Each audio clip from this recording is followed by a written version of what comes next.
കർത്താവും രക്ഷിതാവുമായ യേശുക്രിസ്തുവിൻ്റെ വലിയ നാമം വാഴ്ത്തപ്പെടുമാറാകട്ടെ.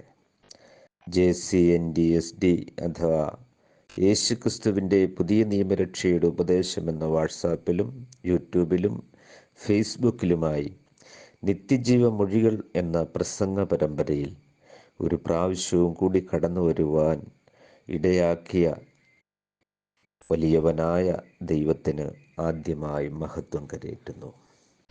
അവസരം നൽകിയ അഡ്മിന്മാർക്കും എന്നെ ശ്രവിക്കുന്ന എല്ലാ പ്രിയപ്പെട്ടവർക്കും, ദൈവീയ ദാസന്മാർക്കും ദാസിമാർക്കും വീണ്ടും വരുന്നവനായ യേശുക്രിസ്തുവിൽ എൻ്റെ സ്നേഹവന്ദനത്തെ അറിയിക്കുന്നു. കഴിഞ്ഞ ദിവസം 16-ാം ഭാഗമായി നാം ഇങ്ങനെ ചിന്തിച്ചു: ഏക സത്യദൈവത്തെ അറിയുക, നിത്യരക്ഷ കരസ്ഥമാക്കുക. ഏകസത്യ ദൈവത്തെ വചനത്തിലൂടെ അറിയണം. ദൈവവചനം എങ്ങനെ പഠിക്കണം, എന്തിനായി എഴുതപ്പെട്ടു? സ്തോത്രം. രക്ഷയ്ക്ക് മതിയായ തിരുവഴുത്തുകളെ പഠിക്കുക, നിശ്ചയം പ്രാപിക്കുക, അതിൽ നിലനിൽക്കുക. പ്രധാനമായി നാം പിന്നെയും ചിന്തിച്ചു, ഉപദേശരൂപം സൃഷ്ടിക്കുന്നത് എങ്ങനെ? പൂർണ്ണതയുള്ള ദൈവഹിതം തിരിച്ചറിയുക. ഇടീക നിയമങ്ങൾ മാറ്റി ആത്മീക നിയമം, സ്തോത്രം, എങ്ങനെയാണ് തിരുവചനത്തിലായി വച്ചിരിക്കുന്നത് എന്ന്, സ്തോത്രം, ഇന്ന് നമുക്ക് അല്പമായി ചിന്തിക്കാം. നമ്മൾ ചിന്തിച്ചു, സ്തോത്രം, 1 പത്രോസിൻ്റെ 3-ാം അധ്യായത്തിൻ്റെ 20 മുതൽ വായിച്ച ഭാഗത്തിൽ സ്നാനം ഒരു മുൻകുറിയാണ്. അത് നോഹയുടേതായ, സ്തോത്രം, ഒരു ചരിത്ര സംഭവത്തെ ആധാരമാക്കിയായിരുന്നു അതിനെ ചിത്രീകരിച്ചിരിക്കുന്നത്. സ്തോത്രം. അതുകൊണ്ട് എബ്രയ ലേഖനം അതിൻ്റെ 10-ാം അധ്യായത്തിലേക്ക് കടന്നു വരുമ്പോൾ അവിടെ എഴുതിയിരിക്കുന്നത് ഇങ്ങനെയാണ്. സ്തോത്രം. എബ്രയ ലേഖനം നമ്മൾ, സ്തോത്രം, 10-ാം അധ്യായം, സ്തോത്രം, ന്യായപ്രമാണം വരുവാനുള്ള നന്മകളുടെ നിഴലല്ലാതെ കാര്യങ്ങളുടെ സാക്ഷാൽ സ്വരൂപം അല്ലായക കൊണ്ട്. അപ്പോൾ ന്യായപ്രമാണം വരുവാനുള്ള നന്മകളുടെ നിഴലല്ലാതെ കാര്യങ്ങളുടെ സാക്ഷാൽ സ്വരൂപമല്ല. ദൈവവചനം, സ്തോത്രം, നമ്മൾ സൂക്ഷ്മമായി പരിശോധിച്ചാൽ ആ ദൈവിക വചനത്തിൽ ഏത് പഴയ നിയമ സംഭവങ്ങൾ ദൈവവചനത്തിൽ ആധികാരികമായി പ്രഖ്യാപിക്കുന്നുവോ അതിലൂടെ സാക്ഷാൽ സ്വരൂപത്തെ നമുക്ക് നൽകുന്നതായി കാണാൻ കഴിയും. അതുകൊണ്ട് ഇവിടെ സ്നാനം ഒരു മുൻകുറിയാകുന്നു എന്ന്, സ്തോത്രം, എഴുതിയിരിക്കുന്നു. നമുക്ക് ഇന്ന് ചിന്തിക്കേണ്ടത് അതിലൂടെ, സ്തോത്രം, നിഴൽ പൊരുൾ എന്നുള്ളതായ നമ്മൾ എങ്ങനെയാണ് ഉപദേശരൂപം സൃഷ്ടിക്കുന്നത് എന്ന് നാം അല്പമായി ചിന്തിച്ചു. ഒന്ന്, നിഴൽ, രൂപം, സാക്ഷാൽ സ്വരൂപം, അല്ലെങ്കിൽ നിഴൽ, സ്വരൂപം, സാക്ഷാൽ സ്വരൂപം. അപ്പോൾ ഇന്ന് നാം ചിന്തിക്കുന്നത് നിഴൽ എന്നതിനെ ആസ്പദമാക്കിക്കൊണ്ട്, സ്തോത്രം, മുൻകുറിയായിരിക്കുന്ന നോഹയുടെ കാലം എന്നതിനെക്കുറിച്ചാണ്. ഇന്ന് ആ ചരിത്ര സംഭവത്തെയാണ് നമ്മളിന്ന് ചിന്തിക്കുന്നത്. അപ്പോൾ ദൈവവചനം ശരിയായി നമ്മൾ അറിഞ്ഞിരിക്കണമെന്നുള്ളതാണ്. സ്തോത്രം. ദൈവവചനത്തിൻ്റെ ആധികാരിക നമ്മൾ മനസ്സിലാക്കിയിരിക്കണമെന്നുള്ളതാണ്. സ്തോത്രം. റോമാലേഖനം അതിൻ്റെ 16-ാം അധ്യായത്തിൻ്റെ 24 നമ്മൾ വായിക്കുമ്പോൾ അവിടെ എഴുതിയിരിക്കുന്നത്, സ്തോത്രം, നമുക്ക് ഒന്ന് വായിക്കാം. റോമാലേഖനത്തിൻ്റെ 16-ാം അധ്യായത്തിൻ്റെ, സ്തോത്രം,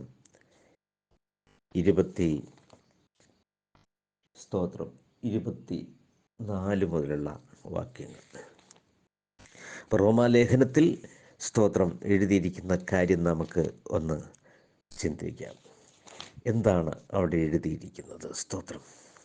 പൂർവകാലങ്ങളിൽ മറഞ്ഞിരുന്നിട്ട് ഇപ്പോൾ വെളിപ്പെട്ടു വന്നതും. അപ്പോൾ പൂർവകാലങ്ങളിൽ ചില കാര്യങ്ങൾ മറച്ചു വച്ചിരുന്നു എന്നുള്ളതാണ്. അതിന് ഒരു കാലഘട്ടത്തിലാണ് ഓരോ കാര്യങ്ങൾ വെളിപ്പെടുത്തുന്നത്. എന്നാൽ ദൈവത്തിൻ്റെ പദ്ധതി പ്രകാരം ചില ദൈവമക്കൾക്ക് ഈ രഹസ്യങ്ങളെ വെളിപ്പെടുത്തിയിട്ടുണ്ട്.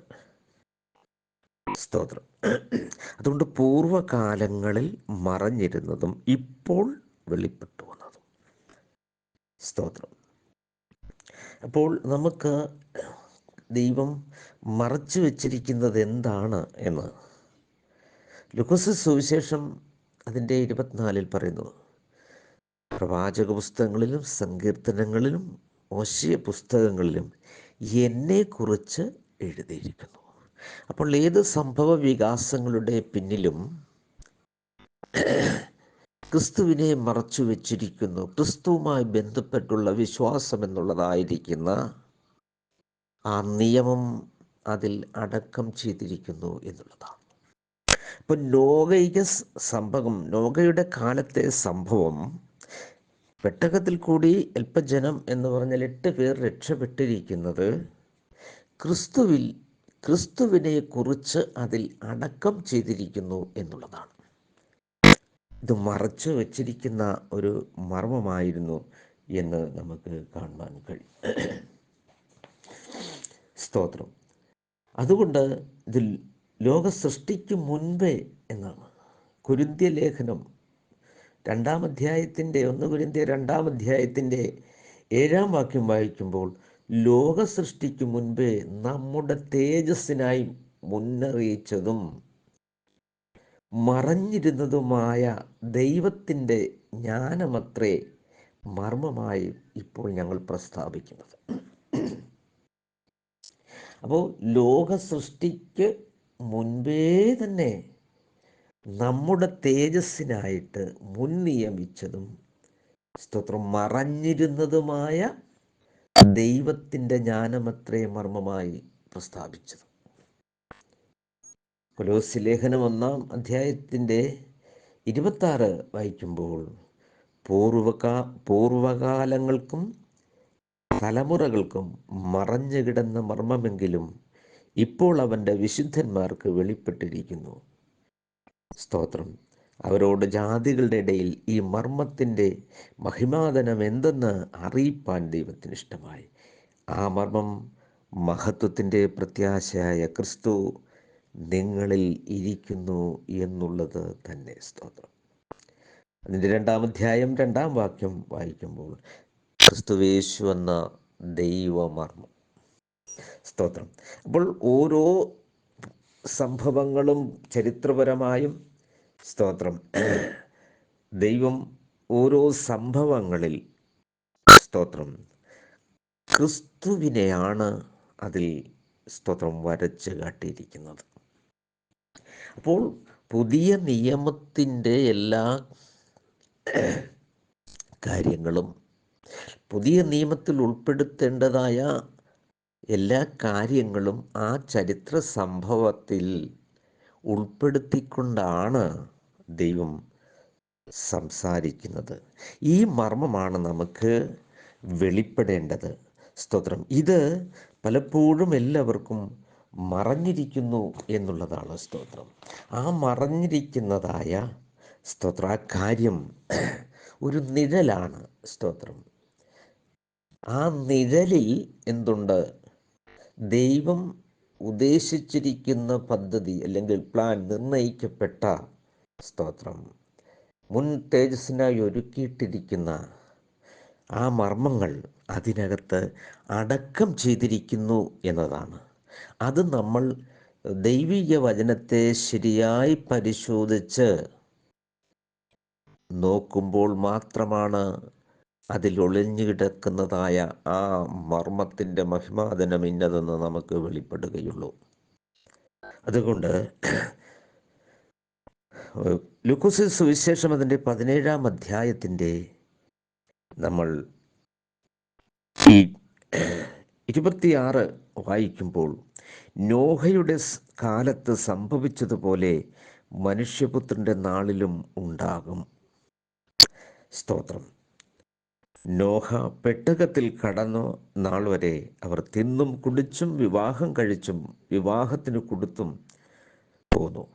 ജലപ്രളയം വന്നു, അവരെല്ലാവരെയും മുടിച്ചു കളഞ്ഞു.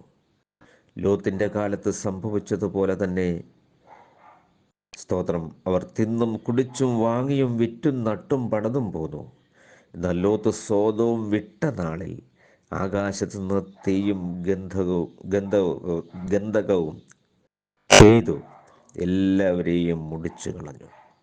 സ്തോത്രം. മനുഷ്യപുത്രൻ വെളിപ്പെടുന്ന നാളിൽ ഔവണ്ണം തന്നെയാകും.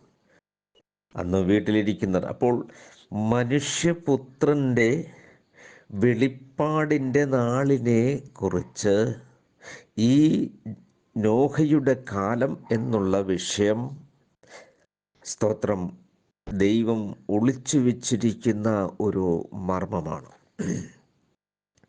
അപ്പം നോഹയുടെ കാലം നമ്മളെ വിസ്തരിച്ച ചരിത്രം നമ്മളെ പഠിപ്പിക്കുമ്പോൾ ആ ചരിത്രത്തിൽ ഒന്നാമത് നമ്മളിൽ സ്തോത്രം ദൈവം പറയുന്ന കാര്യങ്ങൾ, ഒന്ന്, അത് സ്നാനത്തിന് ഒരു മുൻകുറിയാണ്. അപ്പോൾ ജലത്തിൽ കൂടെ വെള്ളത്തിൽ കൂടെ നാം രക്ഷപ്പെടണമെന്നുള്ളതായ ദൈവീകമായ നീതിയാണ് ഈ സ്നാനം എന്നുള്ളത് അതിലടക്കം ചെയ്തിരുന്നു. അപ്പോൾ പുതിയ നിയമം നമ്മുടെ പ്രാവർത്തികമാക്കുമ്പോൾ ഒന്നാമത്തത് നീക്കി രണ്ടാമത്തത് സ്ഥാപിക്കുമ്പോൾ, അത് നീക്കുവാനല്ല നിവർത്തിക്കുമ്പോൾ ജലത്തിലൂടെ സ്നാനപ്പെടണമെന്നും അതിൽ കർത്താവായ യേശുക്രിസ്തുവിൻ്റെ മരണ അടക്ക പുനരുത്ഥാനത്തോട് ഏകീഭവിക്കുന്ന ഈ ശുശ്രൂഷയിലൂടെ ക്രിസ്തുയേശുവിനോട് ചേരുവാൻ നമ്മൾ സ്നാനമേറ്റിരിക്കുമ്പോൾ അവനെ ധരിക്കുമ്പോൾ നമ്മുടെ പാവങ്ങളെ കഴുകിക്കളയുകയും ചെയ്യുന്നു. സ്തോത്രം. അങ്ങനെ വിവിധ കാര്യങ്ങൾ അതിൽ അടക്കം ചെയ്തിരിക്കുന്നു. അതുകൊണ്ട് ഇത് സ്നാനത്തിനൊരു മുൻകുറിയായിരുന്നു. രണ്ടാമത്തെ കാര്യമെന്ന് പറയപ്പെടുന്നത് ഇവിടെ എന്താണ് ഈ ചരിത്ര സംഭവത്തിൽ ഉൾപ്പെടുത്തിയിരിക്കുന്നത്? ഒന്നാമത് നാം പറഞ്ഞു, 1 പത്രോസ് 3:20-21 വായിക്കുമ്പോൾ, റോമാലേഖനം 6:2 വായിക്കുമ്പോൾ ഈ ഒരു സത്യം ഈ നോഹൈക ചരിത്രത്തിൽ രേഖപ്പെടുത്തിയിരിക്കുന്നു. കാരണം മനുഷ്യൻ മുഴുവൻ പാപം ചെയ്ത് അവൻ്റെ ഹൃദയ നിരൂപണങ്ങൾ വളരെ ദുഷ്ട ഹൃദയമായിരുന്നു. അനുഭവിച്ച പോലെയുള്ളതായിരിക്കുന്ന അവൻ്റെ ജീവിതം, അവൻ്റെ ദുഷ്പ്രവർത്തികളാൽ ദൈവം അവൻ ലോകത്തെ ന്യായം വിധിക്കുവാൻ ആരംഭിച്ചു. ന്യായവിധി എന്നുള്ളൊരു വിഷയമുണ്ട്, അത് നിൽക്കട്ടെ. സ്തോത്രം. അപ്പം അതിനകത്ത് എന്തെല്ലാം കാര്യങ്ങളാണ് അടക്കം ചെയ്തിരിക്കുന്നത്? സ്തോത്രം. ഏതാണ്? വരുവാനിരുന്ന നന്മയുടെ. അപ്പം വരുവാനിരിക്കുന്ന കാലഘട്ടത്തിലും ഈ നിയമത്തെ ഇതിൽ അടക്കം ചെയ്തിരിക്കുന്നു എന്നുള്ള നിഴലെന്ന് പറഞ്ഞാൽ ഒറിജിനൽ അല്ലെങ്കിൽ ശരിയായ ഒരു വസ്തുവിൽ നിന്ന് ബഹിർഗമിക്കുന്നതായ പ്രകാശത്തിൻ്റെ ലഭ്യതയനുസരിച്ച് ബഹിർഗമിക്കുന്ന സ്തോത്രം, അങ്ങനെയുണ്ടാകുന്നതാണ് നിഴലെന്ന് പറയപ്പെടുന്നത്. സ്തോത്രം.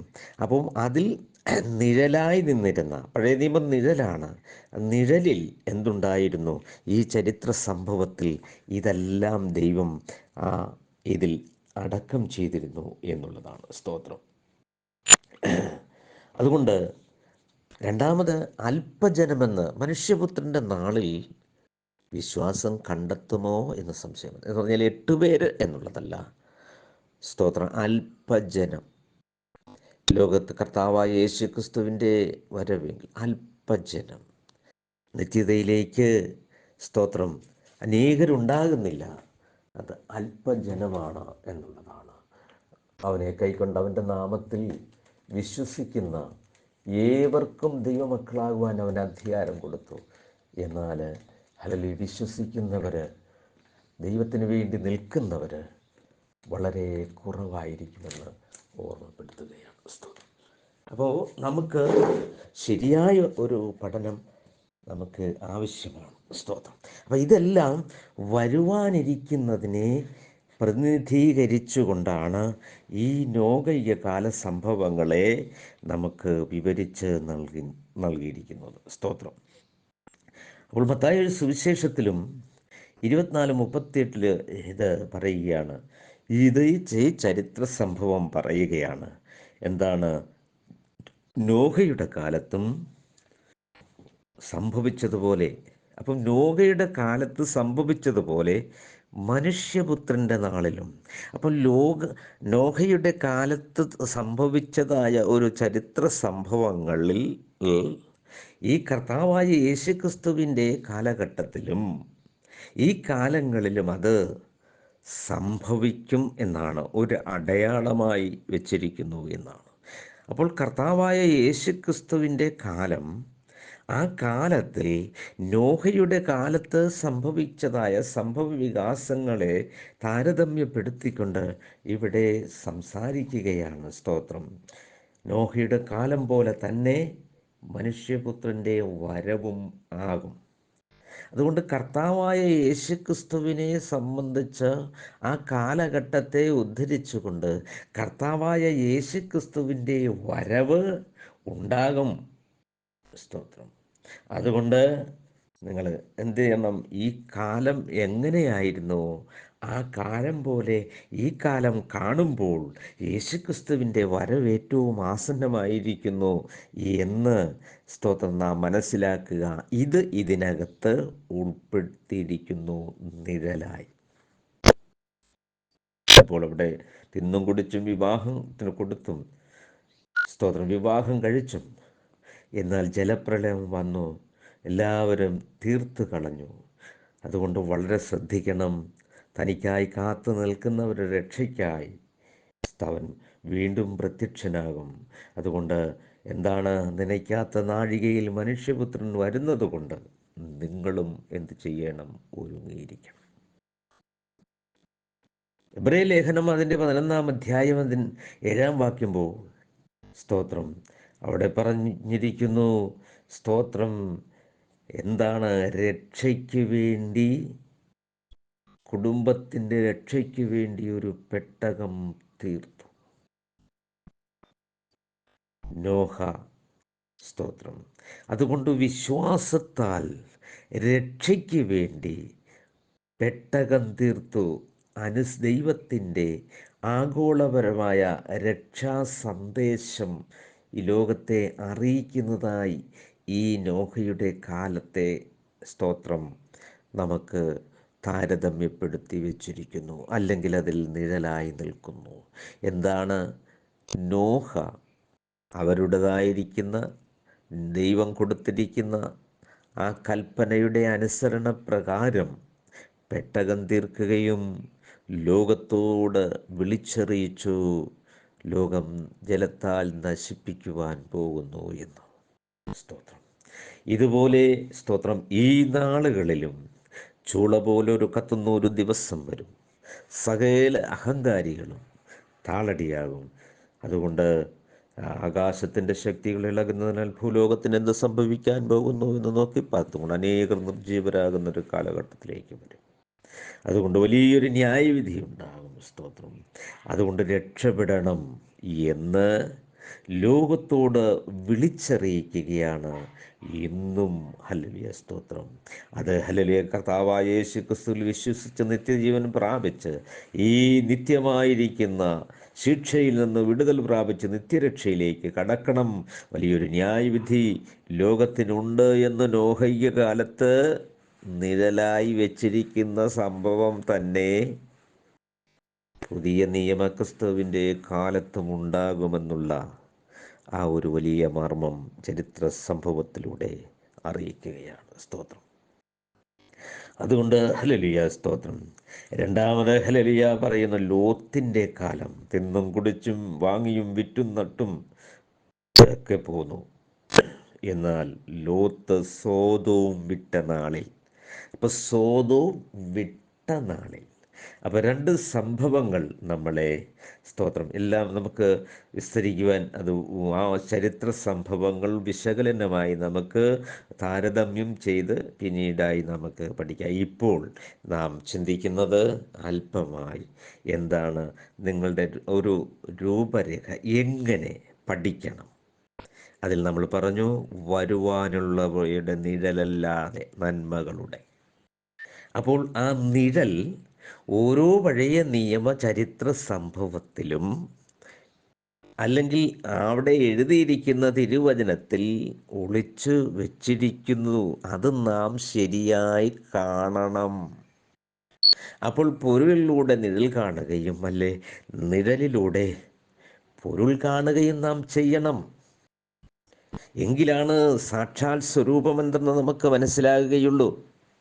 അതുകൊണ്ട് ഈ നോഹയുടെ കാല സംഭവത്തെ എന്താണ് ക്രിസ്തുവിൽ യോജിപ്പിക്കുമ്പോൾ ക്രിസ്തുവിലൂടെ നമുക്ക് വളരെ വ്യക്തമായി ഈ കാലഘട്ടത്തിലും സംഭവിക്കേണ്ട സംഭവ വികാസങ്ങൾ ഈ നോഹയുടെ കാലഘട്ടത്തെ സ്തോത്രം അതിൽ അടക്കം ചെയ്തിരിക്കുന്നു എന്നുള്ളതാണ്. ആദമിനെ എങ്ങനെയാണ് ക്രിസ്തുവിൽ അടക്കം ചെയ്തിരിക്കുന്നത്, ഹാബേലിനെ എങ്ങനെയാണ് അടക്കം ചെയ്തിരിക്കുന്നത്. അങ്ങനെ നമ്മൾ ഓരോ സംഭവങ്ങളും ഓരോ ചരിത്രങ്ങളും എന്താണ് അതിൽ നമ്മളെ ക്രിസ്തുവിനെ എങ്ങനെയാണതിൽ സ്തോത്രം യോജിപ്പിച്ച് നിർത്തിയിരിക്കുന്നത്, അതിൽ അടക്കം ചെയ്തിരിക്കുന്നത് എന്ന് നാം മനസ്സിലാക്കി മുന്നോട്ട് പോയില്ല എങ്കിൽ നമ്മൾ തെറ്റ് പറ്റി നഷ്ടപ്പെടുന്ന സ്തോത്രം 10 കന്യമാരിൽ 5 കന്യകമാരെ പോലെ നമ്മൾ ആയിത്തീരരുത് എന്ന് ഓർമ്മപ്പെടുത്തുകയാണ്. അവിടെ ഇതിലൊക്കെ എന്താണ് നമ്മളെല്ലാ തിരുവഴുത്തും ദൈവവിശ്വാസ്യമാകിയാൽ ദൈവത്തിൻ്റെ മനുഷ്യൻ സകല സൽപ്രവർത്തിക്കും വക പ്രാപിച്ചത് കഞ്ഞവനാകുവാൻ ഉപദേശം ശാസന ഗുണീകരണ നീതിയിലെ അഭ്യാസം എങ്ങനെയാണ് അതിൽ അടക്കം ചെയ്തിരിക്കുന്നു എന്നതും നമുക്ക് പഠിക്കേണ്ടതുണ്ട്. സ്തോത്രം ഭാഗത്തു നിന്നൊക്കെയും വിടട്ടെ. സ്തോത്രം.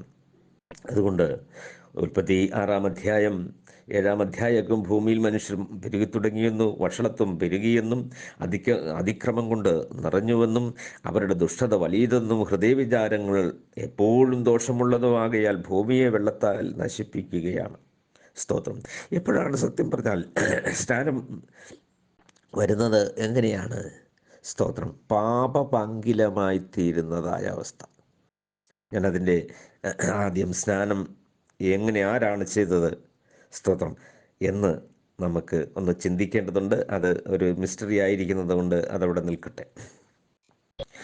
അപ്പോൾ അവിടെ അങ്ങനെയുള്ളതായിരിക്കുന്ന വെള്ളത്താൽ നശിപ്പിക്കുവാൻ തീരുമാനിച്ചതായ കാര്യത്തെക്കുറിച്ച് ദൈവം അവർക്ക് മുന്നറിയിപ്പുകൾ നൽകി. അതുകൊണ്ട് സ്തോത്രം, മുന്നറിയിപ്പുകൾ നമ്മൾ അവഗണിക്കരുത്. സ്തോത്രം. ആ കാലഘട്ടത്തിൽ നോഹ മാത്രം നീതിമാനായി കണ്ടു എന്നുള്ളതാണ്. സ്തോത്രം. അതുകൊണ്ട് നീതിമാനെ രക്ഷിക്കുന്നൊരു ദൈവം ഉണ്ടെന്നുള്ള കാര്യവും നാം മറക്കരുത്. മുന്നറിയിപ്പും രക്ഷാമാർഗവും സ്തോത്രം ദൈവപദ്ധതിയുടെ പഴയ കാലഘട്ടത്തിലും പുതിയ കാലഘട്ടത്തിലും ദൈവം സ്തോത്രം പഴയ നിയമ സംഭവ നിഴലിലൂടെ പുതിയ നിയമകാലത്തിൻ്റെ സംഭവങ്ങളും ക്രിസ്തുവിൽ നമ്മളെ കാണിക്കുകയാണ്. അപ്പോൾ പൂർവ്വകാലങ്ങളിൽ മറഞ്ഞിരുന്നതാണ് സ്തോത്രം. ഇപ്പോൾ അത് വെളിപ്പെട്ടു വന്നതാണ്. സ്തോത്രം.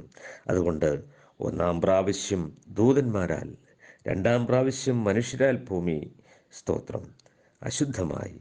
അതുകൊണ്ട് ഭൂമി ആദ്യമായി ശുദ്ധീകരിക്കുന്നതായി നമുക്ക് കാണാൻ കഴിയുന്നു. ആഴത്തിനു മീതെ ഇരുളുണ്ടായിരുന്ന ദൈവത്തിൻ്റെ ആത്മാവ് വെള്ളത്തിനു മീതെ പരിവർത്തിച്ചു കൊണ്ടിരുന്നു. സ്തോത്രം.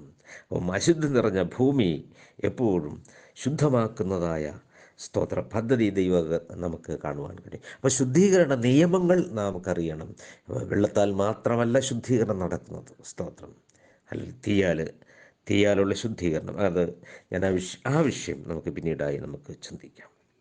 അപ്പം ഇതൊരു 2 പത്രോസ് അതിൻ്റെ 2-ാം അധ്യായത്തിൻ്റെ 1 ഇതൊരു ദൃഷ്ടാന്തമാണെന്നാണ് പറഞ്ഞിരിക്കുന്നത്. അപ്പോൾ നമുക്ക് ജീവിതത്തിൽ, നമ്മുടെ ആത്മീക ജീവിതത്തിൽ നമ്മൾ നശിച്ചു പോകാതെ ഇരിക്കുവാൻ ഇത് ഈ സംഭവ വികാസങ്ങൾ പുതിയ കാലഘട്ടത്തിലും ക്രിസ്തുവിൽ എങ്ങനെയാണെന്ന് അതിൽ ഒളിച്ചു വച്ചിരിക്കുന്നു എന്നും അത് നിഴലായി നിൽക്കുന്നു എന്നും, രണ്ടാമത് ഇതൊരു ദൃഷ്ടാന്തമാണ് എന്നും നമുക്ക് കാണുവാൻ കഴിയും. അപ്പോൾ പുതിയ നോഹയുടെ കാലം വരുവാനുള്ള നന്മയുടെ നിഴലാണ്. അത് സാക്ഷാൽ സ്വരൂപമല്ല, എന്നാൽ സ്വരൂപമായ ക്രിസ്തുവിലാണ് അത് കേന്ദ്രീകരിച്ചിരിക്കുന്നത്. അപ്പോൾ കർത്താവിൻ്റെ വരവും, സ്തോത്രം, രണ്ടാം വരവും സംഭവവികാസങ്ങളും ഈ നോഹയുടെ കാലത്തിൽ അടക്കം ചെയ്തിരിക്കുന്നു. അതിൽ രക്ഷയുടെ വിശ്വാസത്തിൻ്റെ നീതീകരണത്തിൻ്റെ ദൃഷ്ടാന്തമായി ഇതിനെ എബ്രായ ലേഖനത്തിലും ഒക്കെയും ചൂണ്ടിക്കാണിക്കുന്നു. അതുകൊണ്ട് സ്തോത്രം, അതിൽ ഹല്ലേലൂയ സ്നാനമെന്നുള്ള വിഷയം, ശുദ്ധീകരണം എന്നുള്ള വിഷയം ക്രിസ്തുവിൽ എങ്ങനെയെന്നുള്ളതായ കാര്യവും അതിൽ മുൻകുറിയായി സ്തോത്രം രേഖപ്പെടുത്തിയിരിക്കുന്നു. അപ്പം സ്നാനത്തിനൊരു ദൃഷ്ടാന്തമാണ് ജലപ്രളയം. അത് നിഴലായി കാണുന്നു. 1 പത്രോസ് 3:20-21. ദൈവം നോഹയോട് കൽപ്പിച്ചത് ചോദ്യം ചെയ്യാതെ അനുസരിക്കുന്നു. അതുകൊണ്ട് നമ്മളും അങ്ങനെ തന്നെ ആയിരിക്കണം. അനുസരിക്കുന്നത് യാഗത്തെക്കാളും ശ്രദ്ധിക്കുന്നത് മുട്ടാളുകളുടെ മേധസ്സിനേക്കാളും നല്ലതാണ്. സ്തോത്രം. അപ്പം അനുസരിക്കുന്നത് യാഗത്തെക്കാളും ശ്രദ്ധിക്കുന്നത് സ്തോത്രം മുട്ടാടുകളുടെ മേധസ്സിനേക്കാളും നല്ലതാണ്. ആഗോളപരമായിരിക്കുന്ന ഒരു മുന്നറിയിപ്പാണ് നോഹയുടെ കാലത്തുണ്ടായിരുന്നത് പോലെ ഇന്നും ഹല്ലേലൂയ ഭൂലോകത്തിലൊക്കെയും സ്തോത്രം അവനെക്കുറിച്ച് പ്രസ്താവിക്കപ്പെടുമ്പോൾ, അവൻ്റെ നാമം ലോകത്ത് അറിയപ്പെടുമ്പോൾ, വ്യവസ്ഥകൾ അറിയുമ്പോൾ, സ്തോത്രം ഹല്ലേലൂയ സ്തോത്രം ഇതൊക്കെയും ഹല്ലേലൂയ സംഭവിക്കും. ഹല്ലേലൂയ. അപ്പം കർത്താവിൻ്റെ വരവിന് മുൻപ് ഭൂലോകത്തിലൊക്കെയും സാക്ഷ്യമായി പ്രസ്താവിക്കപ്പെടും. അന്ന് അവസാനം വരും. സ്തോത്രം. അപ്പം ഒരു ശിക്ഷാപദ്ധതി, ഒരു ന്യായവിധി ഉണ്ടെന്ന് ഹല്ലേലൂയ അന്ന് സ്തോത്രം നമ്മുടെ പ്രവൃത്തിക്ക് അവനവൻ ശരീരത്തിലിരിക്കുമ്പോൾ നല്ലതാകിലും തീയതാകിലും അവൻ്റെ പ്രവൃത്തിക്ക് തക്കവണ്ണം ഒരു ന്യായവിധി ഉണ്ട് എന്നുള്ള ദൃഷ്ടാന്തവും ഇതിനകത്ത് നിഴലായി നിൽക്കുന്നു. അതുകൊണ്ട് കർത്താവിൻ്റെ രണ്ടാം വരവിൻ്റെ ലക്ഷണം ഹല്ലേലൂയ സ്തോത്രം ഇതിൽ അടക്കം ചെയ്തിരിക്കുന്നു. നീതീകരണത്തിൻ്റെ ഉത്തമ ദൃഷ്ടാന്തമാണെന്ന് നമ്മൾ പറഞ്ഞു. സ്തോത്രം ഹല്ലേലൂയ. എപ്പോഴും അനുസരിക്കുന്നത് അനുഗ്രഹത്തിന് കാരണമാകുന്നു എന്നുള്ളത് സ്തോത്രം നാം മറന്നു പോകരുത്. 2 പത്രോസ് 2:1 നോഹയുടെ കാലവും ലോത്തിൻ്റെ കാലവും ന്യായവിധിയുടെ ദൃഷ്ടാന്തമായിട്ട് അത് വിവരിച്ചിരിക്കുന്നു. അവനവൻ ശരീരത്തിലിരിക്കുമ്പോൾ നല്ലതാകിലും തീയതാകിലും അവനവൻ്റെ പ്രവൃത്തിക്ക് തക്കവണ്ണം ന്യായവിധിയുണ്ട് എന്നുള്ള ദൃഷ്ടാന്തം ലോത്തിൻ്റെയും നോഹയുടെയും കാലം നമ്മളെ വിളിച്ചറിയിക്കുന്നു. സ്തോത്രം. ന്യായം വിധിക്കുന്നൊരു ദൈവമുണ്ട്. അപ്പോൾ ആ ന്യായവിധിയിൽ നിന്ന് രക്ഷപ്പെടേണ്ടതായ ദൈവിക പദ്ധതിയാണ് പെട്ടകത്തിലൂടെ അല്പജലം 8 പേരിൽ രക്ഷപ്പെട്ടതുപോലെ കർത്താവായ യേശുക്രിസ്തു ഹല്ലേലൂയ ഇതിലൂടെ നാം എങ്ങനെ രക്ഷപ്പെടണം എന്നുള്ളതായ കാര്യം, സന്ദേശം ഇതിൽ അടക്കം ചെയ്തിരിക്കുകയാണ്. ക്രിസ്തുവിനെയാണ് അതിനകത്ത് നിഴലായി നിൽക്കുന്ന പെട്ടകമെന്ന് പറയപ്പെടുന്നത്. സ്തോത്രം. ആ കർത്താവായ യേശുക്രിസ്തുവിൽ രക്ഷപ്പെടുന്ന വ്യക്തികൾക്ക് എങ്ങനെയായിരിക്കണമെന്നുള്ളതായ നിഴലായി നിൽക്കുന്ന ദൃഷ്ടാന്തങ്ങൾ അല്ലെങ്കിൽ അതിൻ്റെ മർമ്മങ്ങൾ അതിനകത്ത് അടക്കം ചെയ്തിരിക്കുന്നു. എങ്ങനെ നിങ്ങൾ മാനസാന്തരപ്പെട്ട് നിങ്ങളുടെ പാപങ്ങളുടെ മോചനത്തിനായി ഓരോരുത്തരും യേശു ക്രിസ്തുവിൻ്റെ നാമത്തിൽ സ്നാനമേൽപ്പിൽ, എന്നാൽ പരിശുദ്ധാത്മാവ് ലഭിക്കും. ഇത് കർത്താവായ യേശു ക്രിസ്തുവിനോട് ചേരുവാൻ സ്നാനമേറ്റിരിക്കുന്നവരായ നാം അവൻ്റെ മരണം, അടക്കം, പുനരുത്ഥാനത്തോട് ഏകീഭവിക്കുന്ന വിശ്വാസത്തിൻ്റെ പ്രമാണവും, അതുപോലെ ഹല്ലേലൂയ സ്തോത്രം കർത്താവ് കാൽവറിയിൽ ക്രൂശിൽ സ്തോത്രം നമുക്ക് വേണ്ടി മരിച്ചു, യാഗമായി തീർന്നു. അതുകൊണ്ട് സ്വർഗത്തിൽ നമുക്ക് ജീവൻ്റെ അപ്പവും അതുപോലെ നിങ്ങൾക്ക് വേണ്ടി ചൊരിഞ്ഞ രക്തത്തിൻ്റെ പ്രതീകവുമായിട്ടുള്ള തിരുവത്താഴ ശുശ്രൂഷയും നമുക്ക് നൽകി. ഇതിൽ ഹല്ലേലൂയ വിശ്വാസ പ്രമാണം അടങ്ങിയിരിക്കുന്നു എന്നുള്ളതാണ്. സ്തോത്രം. അതുകൊണ്ട് ഈ ദൃഷ്ടാന്തങ്ങൾ ഇതിനകത്ത് എന്ത് ചെയ്തിരിക്കുന്നു? അടക്കം ചെയ്തിരിക്കുന്നു. സ്തോത്രം. അപ്പോൾ ലോത്തിൻ്റെ ഭാര്യ വളഞ്ഞുപോയ നീതിമാനെന്നാണ് കൊടുത്തിരിക്കുന്നത്. പ്രത്യേകിച്ച് ഹല്ലേലൂയ ഓർമ്മിപ്പിച്ചു, ലോത്തിൻ്റെ ഭാര്യ ഓർത്ത് ഉൾക്കൊള്ളുവിൻ. സ്തോത്രം. അതുകൊണ്ട് വിവിധ സന്ദേശങ്ങൾ ഇതിനകത്ത് നമുക്ക് ശരിയായി ഒരു നല്ല ക്ലാസ്സോ അല്ലെങ്കിൽ മെസ്സേജോ നമുക്ക് കേട്ട് നമുക്ക് അറിഞ്ഞിരിക്കണം. ഞാനിത് ഒരു ചെറിയ രൂപരേഖയായിട്ട് അല്ലെങ്കിൽ ഒരു ചെറിയ ആശയമായിട്ട് നിങ്ങളുടെ ചിന്തകളെ മാറ്റിവിടുവാൻ, നിങ്ങൾ ശരിയായ ദൈവവചനത്തെ പഠിപ്പാൻ സ്തോത്രം ഇടയാകട്ടെ എന്ന് ഞാൻ കർത്താവിൽ പ്രത്യാശിക്കുകയാണ്. സ്തോത്രം. അപ്പം ന്യായപ്രമാണത്തിന് വരുവാനുള്ള നന്മയുടെ നിഴലല്ലാതെ സാക്ഷാൽ സ്വരൂപമല്ലായകയാൽ ആണ്ടുതോറും നടത്തി വരുന്ന യാഗങ്ങൾക്ക് പൂർത്തി വരുത്തുവാൻ കഴിയുന്നതല്ല. സ്തോത്രം. അപ്പം ഓരോ ചരിത്ര സംഭവം ഞാൻ ഇന്ന് ഇവിടെ നിർത്തുകയാണ്. സ്തോത്രം. ഓരോ ചരിത്ര സംഭവങ്ങളിലൂടെ ക്രിസ്തുവിനെ പൂർണ്ണമായി വരച്ച് കാട്ടുകയാണ്. അത് പഴയ നിയമകാലത്തിലെ സംഭവങ്ങളിലൂടെ ക്രിസ്തു യേശുവിൽ പുതിയ നിയമത്തിൻ്റെ സംഭവങ്ങളെയും ഉൾപ്പെടുത്തിക്കൊണ്ട് അതിനകത്ത് മറച്ചു വെച്ച് നിഴലായി നിർത്തിക്കൊണ്ട് സ്തോത്രം ഇത് ജ്ഞാനികൾക്കും വിവേകികൾക്കും മറച്ചുവെച്ച് ബാലന്മാർക്കും ശിശുക്കൾക്കും വെളിപ്പെടുത്തി അതിനകത്ത് ദൈവം അടക്കി വച്ചിരിക്കുന്ന രഹസ്യങ്ങളെ സ്തോത്രം ശരിയായി ദൈവത്തോട് ചോദിച്ച് അല്ലെങ്കിൽ ദൈവം വെളിപ്പെടുത്തിയ ദൈവദാസന്മാരിലൂടെ അറിഞ്ഞ് തിരുവചനം ശ്രദ്ധയോടെ അതിൻ്റെ വള്ളിയും പുള്ളിയും എല്ലാം മാറ്റം വരാതെ നമ്മൾ സ്തോത്രം അത് പഠിക്കുകയും ദൈവത്തിൽ നിന്ന് പ്രാപിക്കുകയും ചെയ്യുമ്പോഴാണ് ഈ സത്യം നമുക്ക് മനസ്സിലാക്കുന്നത്. ഇത് ജ്ഞാനികൾക്കും വിവേകികൾക്കും മറച്ചു വെച്ചതാണ്. പൗലോസ് അപ്പോസ്തലൻ തന്നെ വലിയ ജ്ഞാനിയായിരുന്നു. പക്ഷേ ഈ മർമ്മം മനസ്സിലായില്ല. ക്രിസ്തുവിൻ്റെ വെളിപ്പാടിലാണ് സ്തോത്രം അതൊക്കെയും ചെറിയ ബാലപാഠങ്ങളാണെന്ന് മനസ്സിലായത്. സ്തോത്രം. അതുകൊണ്ട് പ്രിയരെ, ദൈവത്തിൽ നിന്ന് നാം പ്രാപിക്കുവാൻ ശ്രമിക്കുക. അപ്പോൾ ഞാൻ ഒരു സംഭവമാണ് നോഹയുടെ കാലവും ലോത്തിൻ്റെ കാലവും അതിനെ ശരിയായി വിശകലനം ചെയ്ത് നമുക്ക് ആ കാലം യേശുക്രിസ്തുവിൻ്റെ കാലവുമായി എങ്ങനെ ബന്ധപ്പെട്ടിരിക്കുന്ന എന്നുള്ള ആ ചരിത്ര സംഭവത്തെ സ്തോത്രം അതിൽ പുതിയ നിയമത്തിൻ്റെ നിഴലായി നിൽക്കുന്ന പൊരുളായ പൂർണ്ണതയെ അല്ലെങ്കിൽ ദൈവമർമ്മത്തെ ശരിയായി മനസ്സിലാക്കുവാൻ നമുക്ക് കഴിയണം. ഇത് ക്രിസ്തുവിലും ക്രിസ്തുവിൻ്റെ കാലഘട്ടത്തിലും എങ്ങനെയാണ് അതിനകത്ത് അത് നിഴലായി നിൽക്കുന്നത്, പൊരുളായി ഇപ്പോൾ നിൽക്കുന്നതെന്നും എന്നും നമുക്ക് മനസ്സിലാക്കുവാൻ സ്തോത്രം ദൈവം നിങ്ങളെ സഹായിക്കട്ടെ. സ്തോത്രം. ചില മർമ്മങ്ങളെല്ലാവർക്കും അത് മനസ്സിലാകണമെന്ന നിർബന്ധമൊന്നുമില്ല.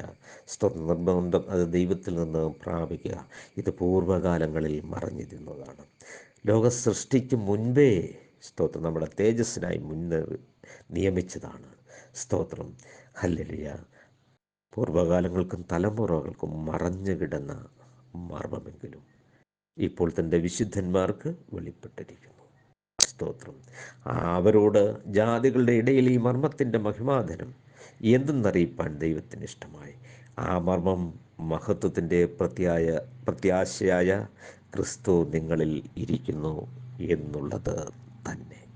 സ്തോത്രം. ഹല്ലേലൂയ. എന്നെക്കുറിച്ച് സങ്കീർത്തനത്തിലും പ്രവാചക പുസ്തകങ്ങളിലും മോശ പുസ്തകങ്ങളിലും എന്നെക്കുറിച്ച് എഴുതിയിരിക്കുന്നു. അപ്പോൾ നോഹയുടെ കാലവും ലോത്തിൻ്റെ കാലവും ഒന്ന് നമ്മൾ ചിന്തിച്ചു മുൻകുറിയാണ്. അത് ക്രിസ്തുവിന് നിഴലാണ്.